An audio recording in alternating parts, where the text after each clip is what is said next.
Good evening. This is the Community Development Agency regular meeting. It is Tuesday, November 12, 2019 at 6 p.m. Is the echo because of the open doors? I was wondering why there's an echo. Yeah. Can you please call the roll? Yes. Chair Llewellyn, Here. Vice Chair Odman, Here. Board Member Brandemart, Here. Board Member Harris, Here. Board Member James, Here. CRA Director Williams, Here. City Attorney Ansbro. Here. Do we have any citizens' comments? No? Okay. Administrative reports. First item is the administrative report memo. Good evening, CRA Board. I just want to draw your attention to a few things that are on the administrative report memo and a few things that are not. I first want to say a special thank you to everyone that came together to help make Dania After Dark 115th as best as it could have been, considering the elements beyond our control. I want to send a special thank you to Firebirds, a new restaurant that opened in Dania Point.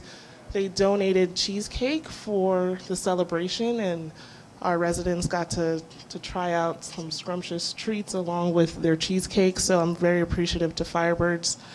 I also want to thank the Friends of the Library and the Creative Arts Council Advisory Board for their service and volunteerism, as well as a special thank you to the City of Dania Beach and the Public Services Department in particular. The grounds were immaculate. The facility was very clean and accessible to the residents, and I just want to say a thank you particularly to Mr. Willie, Callie, Logan, Joe, those folks that are, doing a lot to make this happen without a hitch. So just want to say thank you, and thank you to the city manager for the support. I also want to highlight the first element on the memo. The CRA will be partnering with the Dania Beach Clergy Alliance, and we do have two members here this evening. We have Pastor Scott of St. Ruth Missionary Baptist Church and Pastor Wiggins of Greater Mount Zion. And they have partnered with OIC of South Florida to plan and implement a future job readiness training program, and the CRA is going to be working with the Clergy Alliance to make this happen. Another thing I wanted to point out, in case you were not aware, the City of Dania Beach has been evaluating and assessing areas of the building, and I think you probably received an email about this, that mold was identified in some areas of the building. And so I just want to let you know that the CRA is very impacted by this, because quite a bit of the things that we store at City Hall, particularly for event-related items for the Arts and Seafood Celebration, have been deemed to be contaminated with the mold, and so we will have to procure additional items that we wouldn't normally have to procure. We haven't done a full estimate yet, but we're looking at somewhere between $7,000–8,000 worth of replacement items. And so I just wanted you to be aware of that as we go into planning for the Arts and Seafood Celebration, because this will impact the overall budget for that event. Going further, I wanted to go down to the rebranding initiative. We did engage with Tri-Rail, or South Florida Regional Transportation Authority, and they will be replacing the logos at the garage at Griffin Road at their Fort Lauderdale Airport Station. And that will be at no charge to the city or the CRA. So we can look for that to happen probably within the next 2 months.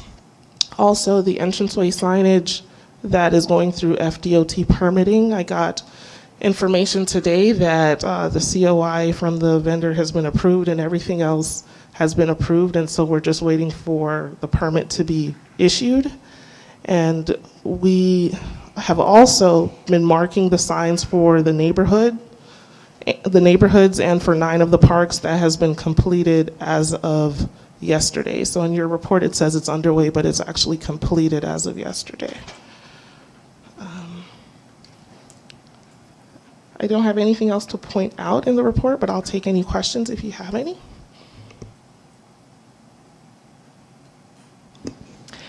I actually have a quick question for you. Next month's Danny After Dark is going to be on December 14th. Not only is that the Winterfest Boat Parade, which I'm pretty sure most, if not all of us, will be in attendance at.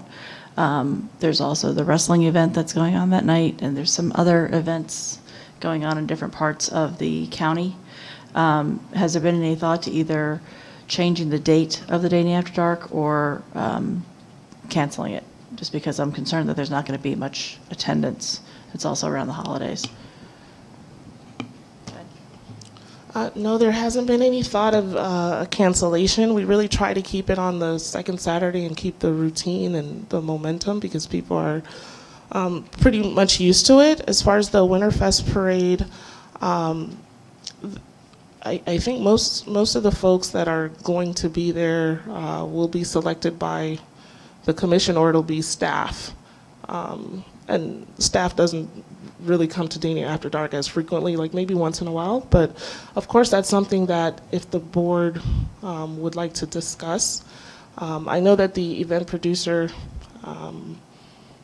if we would have to talk to the event producer, and there would probably have to be a contract amendment because we have certain dates that are locked in. And so even though, like for example, we're moving the Super Bowl to the first Saturday, that's locked into the contract already.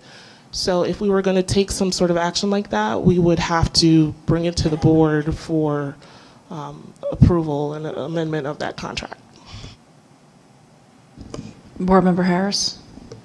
And Raquel, that's also the same night as the Hollywood Candy Cane Parade, so that's a huge draw from the Hollywood area. So I did mention it to Chris the other night, and he was kind of open to making a change. So we need to talk with him and see what dates he has available, because the worst thing would be to have a festival and have nobody come. So it's just an idea for attendance-wise. Board Member Brandon Marty? The people that go to the festival and the boat parade, they're not our people. And I don't ever believe in changing dates because we're creatures of habit. And like you say, they put on their agenda when it's going to be. They know when it is. And so I feel you should leave it the way it is because they don't go. We won't see any people that attend the event over at this, at the boat parade. Board Member James? Yes, I think that consistency is a way to continue to build on an event. And me personally, I wouldn't cancel my event because someone else is having one. I think that we draw a unique crowd to Danny After Dark, and they know what to expect. Without the weather that happened this weekend, I think that it would have been a great turnout this weekend, and so I definitely am not in favor of changing the event. My only concern is that because we did have the weather issue this past weekend, and now you're going to have 2 months in a row potentially where it could impact the attendance at this event. It doesn't look good for the city, that's all. And I'm just trying to figure out a way that we might be able to, if there, at least look into it, see if there is another available date, and perhaps a Saturday before, so it's not too close to the holidays, where we could see if Chris and his group can put that together at that time, so that this way we do get a bigger draw as opposed to potentially losing out on that. And it's not just the boat parade. There's a number of events going on that night all over the county. And more we're finding that people that come to Danny After Dark are coming from all over the county. They're not just coming from Danny Beach or and Hollywood, but they're coming from everywhere. So I just have a concern that there's going to be too much of a draw to other events that it could take away from what we're doing. And, you know, we have vendors that are there, and they're relying on making enough money to pay for the rent for their space and to also pay, be able to make a little money off of it as well. And especially if it's, right before the holidays, they're hoping people are coming out to buy things that they're going to be able to use for Christmas gifts. So, if nobody wants to do it, that's fine. I just think that it's something we need to be concerned about because, the vendors already had a bad issue this past event. If they have another one, we may not have that many vendors left anymore. So that's another concern.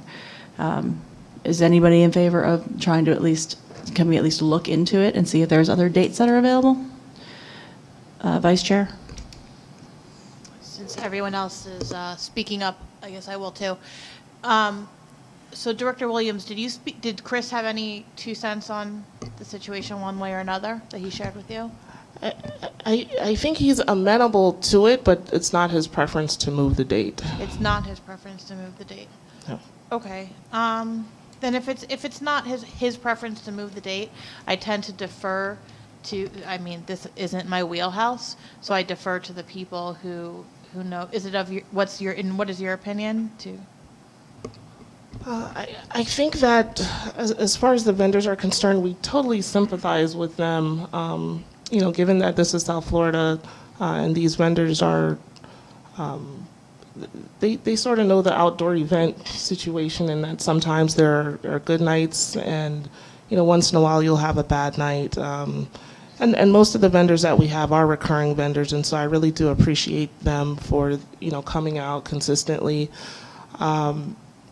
I do also know that a lot of vendors have events on first Saturdays and second Saturdays and third Saturdays, and they have their schedule as well for the events that they go to. So I'm not sure that changing the date would necessarily entice those same vendors to be available for that new date. But I did have a conversation with the event producer post-event, and while he is certainly able, that's just not, he says it's not his preference. It's not something that he would want to do. Okay. All right. Well, then if it's not his preference and it's not your preference, I'll defer to those 2 experts in it. And I guess my feeling would be to keep the date as it is, and hopefully things fall in our favor this time. Okay, so we'll go on to the next item then, unless anybody's any other questions? No? Florida Redevelopment Association Annual Conference Report. I just wanted to share a few of the documents that were distributed at the FRA conference. Many of you were not able to attend, and the documents presented in the agenda kind of give a synopsis of some of the important reporting requirements that are coming up for CRAs all across Florida. So I wanted you to be aware of what was going on, so that any changes that come forward in our reporting, you'd understand the origins of why that is. So I just wanted to share a few documents.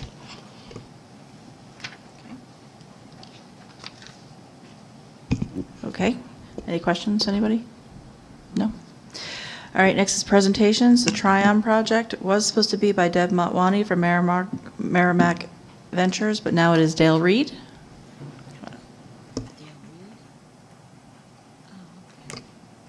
Dale Reed, he's the, just for the clerk, he's asking who you are, so just introduce yourself, please. Yes, so my name is Dale Reed. I am the Executive Vice President of the company Merrimack Ventures, which means that I'm the man behind the family, for those of you who know the Motwani family. We are very, very excited about the Tryon project, in large part because we can report to you, and this is the project itself. I think some of you are new to the board, so I'll give you kind of a quick introduction on the project itself. So this is a mixed-use, multifamily project. It's in a rental building. There's approximately 260,000 square feet of apartments in the building itself. On the ground floor, there's also approximately 13,000 square feet of retail. What we're particularly excited about in terms of the project itself is that we can, at this point, report that we are fully funded in terms of our capital stack, which has always been the challenge. The project itself is located, as you know, at the intersection of Dania Beach Boulevard and US 1.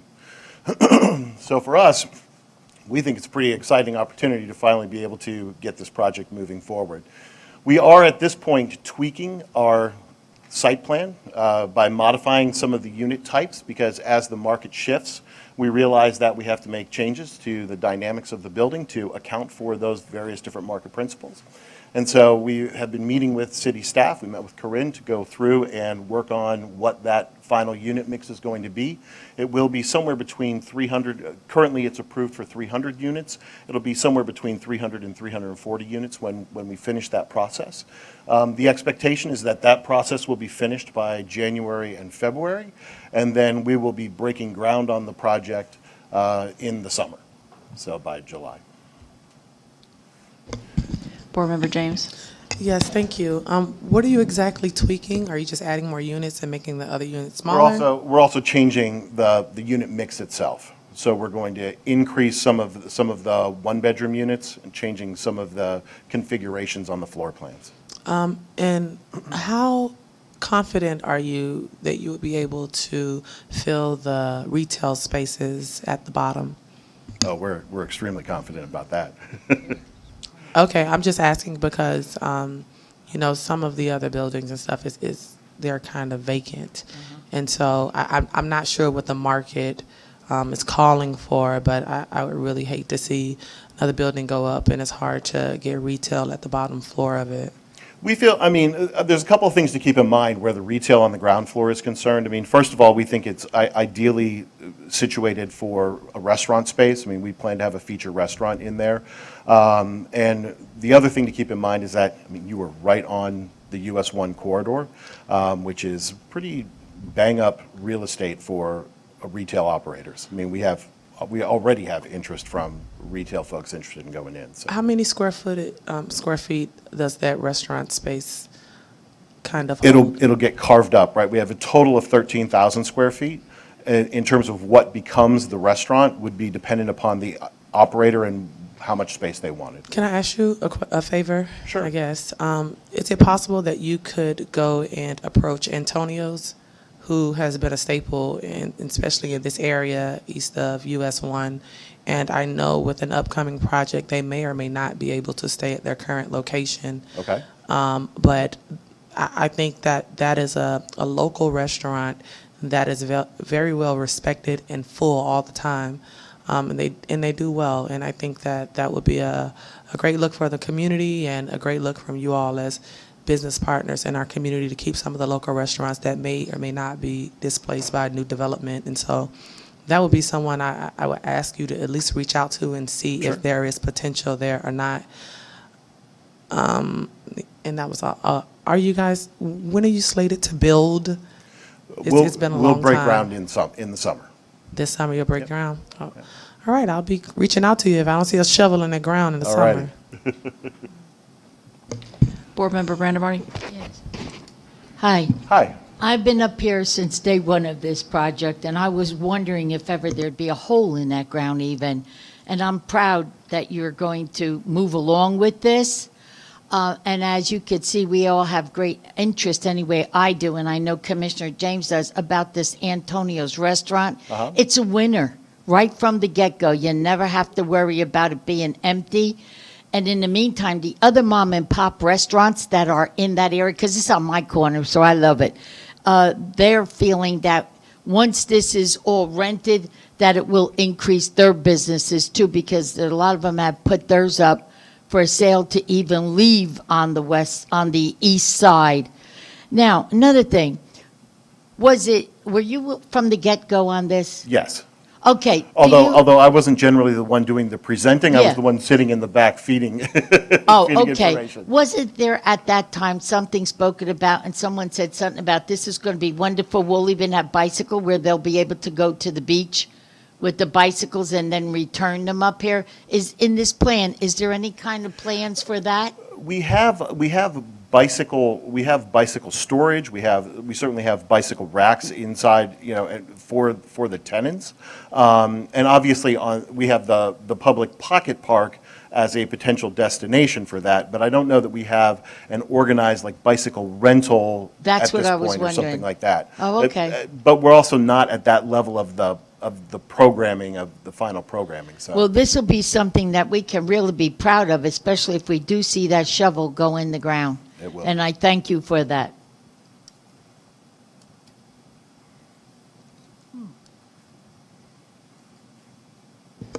Anybody else? Okay. All right. Thank you very much. Thank you. Chair Thewan, I just want to add that at the next CRA board meeting, we're projected to have an interlocal agreement with Broward County related to this project.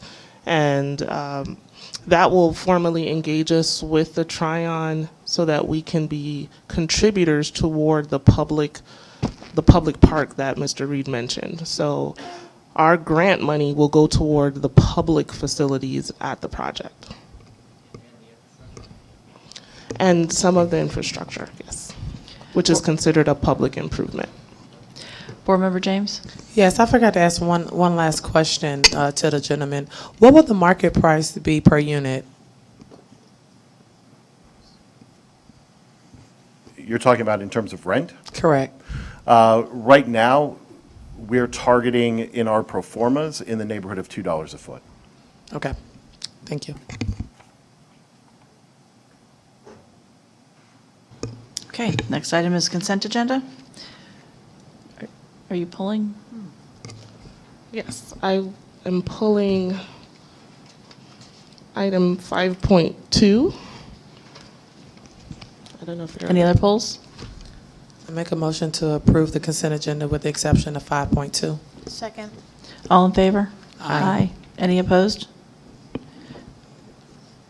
And So a little earlier today, I was informed that at this time, the team from the city of Virginia Beach is not currently planning a trip to Virginia Beach to do an exploratory fact-finding and observational tour of the Virginia Town Center developed by Armada Hoffler.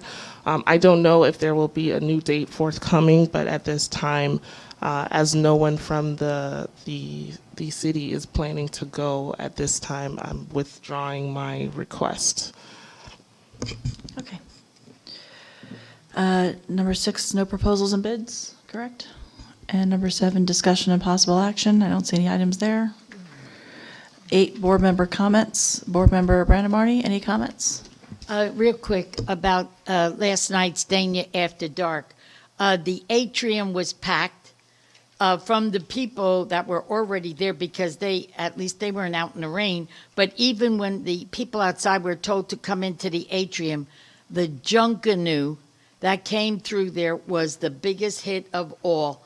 Not only were seniors dancing, but so were the children, and they just loved it. One little boy actually took the lead stick from the Junkanoo lady, and she let him walk with it. Outside, even in the rain, the vendors came out from behind their booths to speak with the residents. They usually don't mingle with you because they're behind the booth selling to you. But because of the weather, they came out and they were very good. And we did spend $40 on the fudge. Next to her was another lady from an Asian booth, and she had some customers there. And I really missed the funnel cakes and the corn. Will they ever be back? We can put a special request in. Thank you. Board member Harris?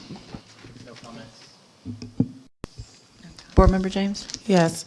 Had a great time at the FRA, learning a lot and continuing the education and Florida redevelopment.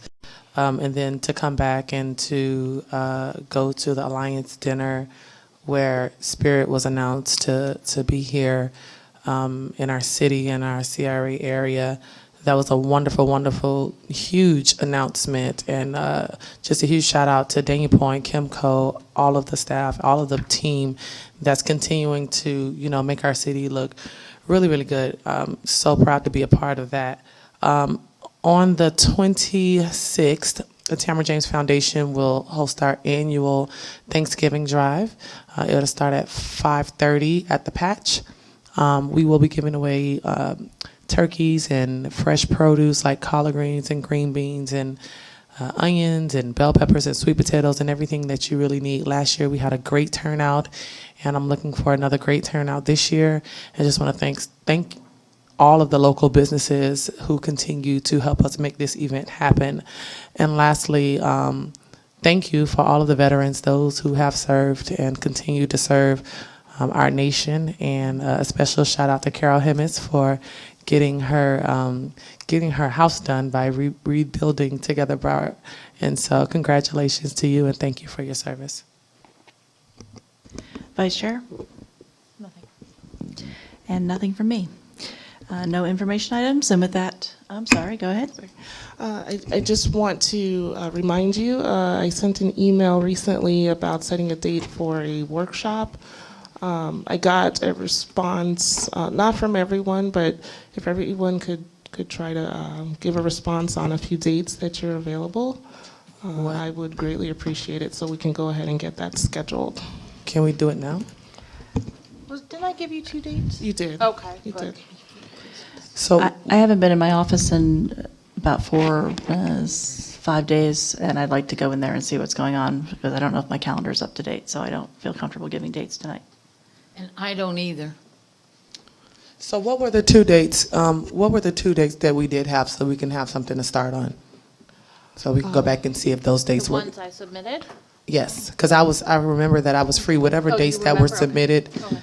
whatever dates that were submitted, I was free on both of those dates. So could you share those with the group? Vice Chair Odman said she's available on November 18th and 20th from 11 to 4, which I see- think is too soon at this point. See, it's already a lie, though, because The we have Firebirds is on the Firebirds 20th. now at 11. I'm going to it too, Firebird. Then you I'm not also available either day. responded with December 3rd and 4th, so, maybe push it out a little if you. Or this week, we can all just send, since, this is a busy season for all of us, and more, since I believe I sent you that maybe 2 weeks ago, or a week and a half Right. ago. Right. I'm sure the calendar is filled up. So maybe this week, we can all send you the dates that we can do for from mid-November to the first week of December, second week of December. The chair and all of us can send it, and the board members, and then you can help us just let know what's the best date. I think a good time to give our new finance director a little bit more time. Yeah, I was going to say, that's one of the issues too, because we need a financial analysis, an impact analysis, and he just started. Right, correct. Frank, welcome Right. Frank. Frank just started, what, this week? Last week? Last week. So, I mean, I know he's had his hands full since he started, so I think we need to also consider his schedule and what his priorities are and what he's getting done as well. So maybe we can also include Frank in that as far as when he might have a... Certainly, of course. And I've been in communication with the finance department prior to today.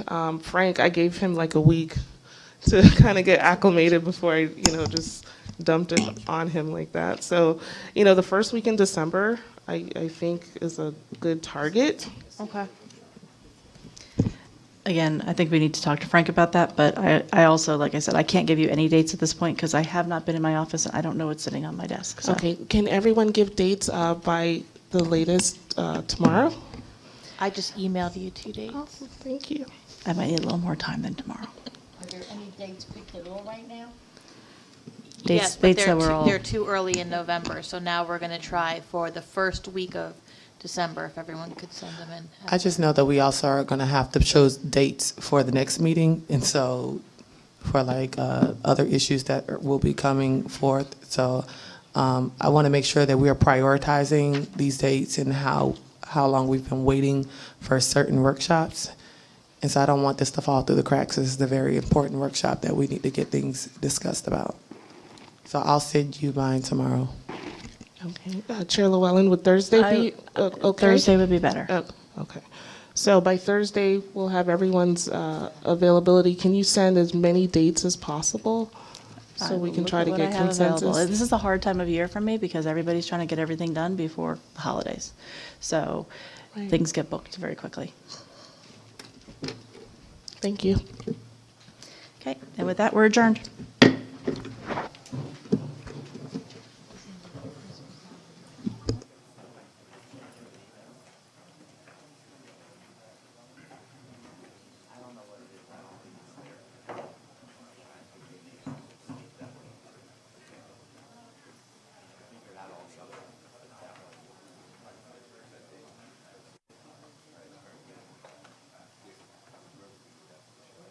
Rescue. Dania Beach is the perfect place to see it, live it, love it.